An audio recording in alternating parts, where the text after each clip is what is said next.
Hello everyone, welcome to Learn with Yasmin. আজি ভিডিঅ'ত আমি আলোচনা কৰিম ক্লাছ 12 ফৰ বায়োলজিৰ চেপ্টাৰ 13 জীৱ আৰু আবাদী। আজিৰ আমাৰ টপিক হৈছে নিলম্বন সাসপেন্ড। নিলম্বন মানে কি? নিলম্বন মানে হৈছে কি একো নকৰা বা একেবাৰে মৃত্যুৰ দৰে থকা অলমোষ্ট ডেড অৱস্থাত থকা বা গভীৰ নিদ্ৰাত থকা অৱস্থা তাক নিলম্বন বুলি কোৱা হয়। তাৰমানে নিলম্বন মানে হৈছে কি সামথিং পষ্ট। যেতিয়া তোমালোকে কিবা ভিডিঅ' চাই থাকা, হঠাৎকে কিবা কাম আহি গ'লে তুমি ভিডিঅ' তাতে পজ কৰা মানে কি ভিডিঅ'টো আগ নাবাঢ়ে হয়নে, তাতে কিছু সময়ৰ কাৰণে ৰৈ যায়, হোল্ড হৈ থাকে। সেই যিটো অৱস্থা তাক নিলম্বন বুলি কোৱা হয়। যিসমূহে নিজকে লুকাই ৰাখে, নিজকে হাইড কৰে, নিজকে নিষ্ক্ৰিয় অৱস্থাত ৰাখে যেতিয়া পৰিৱেশ প্ৰতিকূল হয়। প্ৰতিকূল অৱস্থাত যিসমূহে সেই প্ৰতিকূল অৱস্থাৰ পৰা নিজকে বচাবলৈ কি কৰি ৰাখে, নিজকে ইনএক্টিভ কৰি ৰাখে। যদি যিসমূহ নিয়ন্ত্ৰণকাৰী নহয়, যদি যিসমূহ অনুৰূপকৰণকাৰী নহয়, যিসমূহে পৰিভ্ৰমণ কৰিব নোৱাৰে, তেতিয়া যিসমূহৰ ওচৰত এটাই ৰাস্তা থাকে, সেইটো হৈছে কি নিলম্বন হোৱা, পজ হৈ থকা, নিষ্ক্ৰিয় অৱস্থাত থকা কিছু সময়ৰ কাৰণে। এই যিটো অৱস্থা নিলম্বনটো কেইবা প্ৰকাৰে হয়, বেলেগ বেলেগ জীৱৰ ক্ষেত্ৰত বেলেগ বেলেগ ধৰণে হয়। কেনেকুৱা জীৱৰ ক্ষেত্ৰত কেনেদৰে হয় আমি আলোচনা কৰিম। প্ৰথমটো নিলম্বন অৱস্থা হৈছে শীত নিদ্ৰা, হাইবাৰনেশ্যন।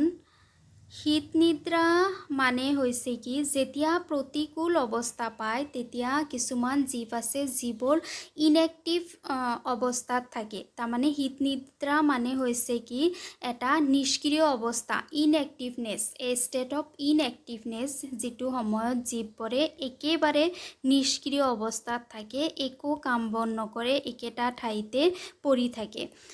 সিহঁতে প্ৰতিকূল অৱস্থাত যিমান পাৰে সিমান শক্তি সঞ্চয় কৰিব বিচাৰে, যাৰ কাৰণে সিহঁতে গভীৰ নিদ্ৰাত থাকে। আৰু ইয়াক শীত নিদ্ৰা বুলি কোৱা হয়। এনেকুৱা ধৰণৰ কিছুমান শীত নিদ্ৰাকাৰী জীৱ আছে যিবোৰ এনেকুৱা গভীৰ নিদ্ৰাত থাকে যে সিহঁতক যেতিয়া বেলেগ জীৱে দেখিবলৈ পায় সিহঁতক মৃত জীৱ বুলি ভাবে, কিন্তু একচুৱেলি সিহঁতে মৃত নহয়, সিহঁতে শীত নিদ্ৰা অৱস্থাত আছে। আৰু এনেকুৱা সময়ত কেতিয়াবা ইহঁতৰ শৰীৰৰ যিটো উষ্ণতা, সেই উষ্ণতা কি হৈ যায়, ড্ৰপ হৈ যায়। সিহঁতৰ হৃদয় স্পন্দন, হাৰ্টবিট একেবাৰে কমি যায়। আৰু এনেকুৱা ধৰণৰ জীৱৰ উদাহৰণ হৈছে যেনেকুৱা ভালুকবোৰে বছৰত কেইবা মাহলৈকে একেৰাহে গভীৰ নিদ্ৰাত থাকিব পাৰে। আৰু ইহঁতে গভীৰ নিদ্ৰাত কিহৰ কাৰণে থাকে, যাতে সিহঁতে শক্তি কি কৰিব পাৰে, তোমাৰ সঞ্চয় কৰিব পাৰে। তাৰপিছত যিবোৰ স্কুৱেৰেল আছে, গ্ৰাউণ্ড স্কুৱেৰেল আছে বা জঁপিয়াই থকা নিগনি যিবোৰ আছে, সেইবোৰেও কি কৰিব পাৰে, শীত নিদ্ৰাত যাব পাৰে। বহুত দিনলৈকে ইহঁতে শীত নিদ্ৰাত থাকিব পাৰে। তাৰপিছত নাম্বাৰ 2 হৈছে চিড ডৰমেঞ্চি। তাৰমানে যিবোৰ বীজ থাকে, যিবোৰ গুটি থাকে, সেইবোৰৰ ওপৰত এটা লেয়াৰৰ সৃষ্টি হোৱা, এটা কাভাৰৰ সৃষ্টি হোৱা। এইটোও হৈছে এটা নিষ্ক্ৰিয় অৱস্থাৰ উদাহৰণ। আৰু এইটো অৱস্থা সাধাৰণতে উদ্ভিদসমূহৰ ক্ষেত্ৰত দেখিবলৈ পোৱা যায়। যেতিয়া প্ৰতিকূল অৱস্থা হয়, প্ৰতিকূল অৱস্থা হোৱা মানে কি, সেই সময়ত যিবোৰ গছ আছে, গছসমূহৰ গজালি মেলিলেও গছবোৰ প্ৰতিকূল অৱস্থাৰ কাৰণে জীয়াই থাকিব নোৱাৰিব। গছক জীয়াই থাকিবৰ কাৰণে বিভিন্ন ধৰণৰ বস্তুৰ প্ৰয়োজন হয়। ছাপ'জ বাহিৰটো বহুত ড্ৰাই অৱস্থাত আছে, জলবায়ু বহুত শুকান হয়, বৰষুণ দিয়া নাই বহুত দিনলৈকে। সেইটো সময়ত যদি গছৰ গজালি মেলে, কিন্তু গছটো জীয়াই থাকিব নোৱাৰিব। গতিকে গছটোক বচোৱাৰ কাৰণে উদ্ভিদে এই বীজৰ ওপৰত, গুটিৰ ওপৰত এটা আৱৰণৰ সৃষ্টি কৰে। সেইটো আৱৰণ এটা নিৰ্দিষ্ট সময়লৈকে, যেতিয়ালৈকে প্ৰতিকূল অৱস্থা শেষ নহয়, অনুকূল অৱস্থা আহি নাপায়, তেতিয়ালৈকে গুটিৰ ওপৰত এটা প্ৰটেক্টিভ আৱৰণ থাকে। আৰু কিছু সময়ৰ কাৰণে গুটিটোৰ গজালি নেমেলে যেতিয়া অনুকূল অৱস্থা আহি পায় তেতিয়া সেই গুটিৰ ওপৰৰ যিটো আৱৰণি আছে আৱৰণিটো ভাঙি যায় আৰু কি হয় গুটিবোৰৰ গজালি মেলিবলৈ আৰম্ভ কৰে। সো এইটো উদ্ভিদৰ ক্ষেত্ৰত দেখিবলৈ পোৱা যায় বীজৰ ওপৰত আৱৰণিৰ সৃষ্টি হোৱা। তাৰপিছত আছে এষ্টিভেশ্যন মানে হৈছে গ্ৰীষ্ম নিদ্ৰা বুলি কোৱা হয়। এইটো সাধাৰণতে মাছৰ ক্ষেত্ৰত দেখিবলৈ পোৱা যায়। মাছবোৰ কি হয় মাছবোৰ পানীত থকা প্ৰাণী হয়। সিহঁতে পানীত থাকি পেলাই ভাল পায়। পানীত যেতিয়া বহুত পানী থাকে তেতিয়া সিহঁতৰ থকাৰ কাৰণে কমফৰ্টেবল হয়, অনুকূল হয়।